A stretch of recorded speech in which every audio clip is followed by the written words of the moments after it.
Hey guys, what's up? Coach Radigan here with Perspective. The question we were asked today is, what unique features would you add when programming for a rotational athlete, such as a baseball player or a pitcher, a golfer, things of that nature? And it comes down to four things for me. The first thing I would say is corrective stretching. The second is going to be prehab or rehab. The third is stability.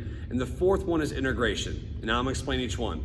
For corrective stretching, you gotta think, due to pattern overload, you're gonna have tightness in muscles that aren't even, right? So if I'm a pitcher, I'm gonna have a tightness on the internal parts of my body, of my arm, just because of that overload. And so what we have to do is balance that out with corrective stretching, trying to make sure that my body is staying even, if you rather, so that I can perform at a high level. So what that means with corrective stretching is, each workout will emphasize and focus on making sure that we build up the athlete to be balanced, if that makes sense.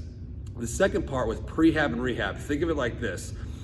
We have to activate certain muscle groups, certain body parts, so that we can prevent prevent the risk of injury. So what that looks like is proper warm-up, which we've talked about a ton of times through some of these videos, is warming up the proper muscles. That might look like glute activation for a lower body day. That might look like, because I'm that pitcher and I have a stronger interior side, I wanna make sure that I work on external rotations through some shoulder mobility and some shoulder warm-ups. The third part is stability. Now, typically, the misconception with core and stability is that people think six-pack abs, they think taking their shirt off and looking great. Sure, that could be a part of it, but when we say core or when we say stability, we're talking belly button to spine. The reason being for that is that everything stems from that core. My movement, my unilateral movements, when I'm moving, when I'm trying to adjust, when I'm doing certain things. Now think rotational, it all comes from the trunk or from the core. And so we want to build that up and be as strong as possible there. The last point we're going to talk about is integration.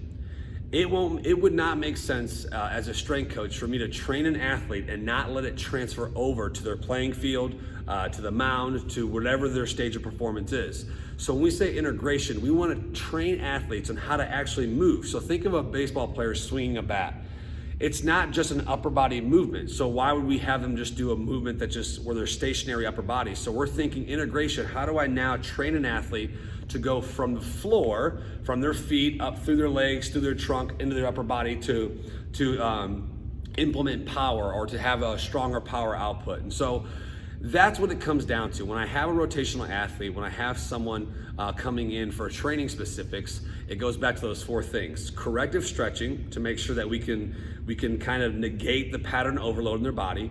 The second thing is that prehab or rehab. We have to activate those muscles that aren't being used primarily. And then stability and core, that's a huge one. Everything stems from that trunk, think belly button to spine. And then lastly, that integration, training athletes in a way that it will transfer over to the playing field so that their power output becomes stronger. So thanks for following, thanks for watching, guys. Appreciate you. Have a good one.